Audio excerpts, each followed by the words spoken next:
আসসালামু আলাইকুম গাইস, নিয়ে এসেছি আপনাদের জন্য আরও একটি রেসিপি, গাজর আর কড়াইশুঁটি দিয়ে মুসুর ডাল।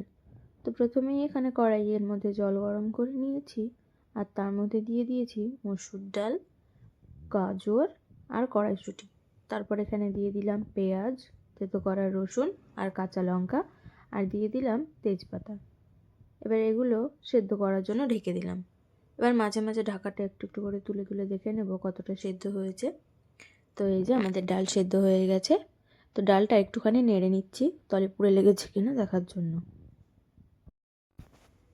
এবার আমরা আমাদের ডালের মধ্যে দিয়ে দিয়েছি লবণ আর হলুদ।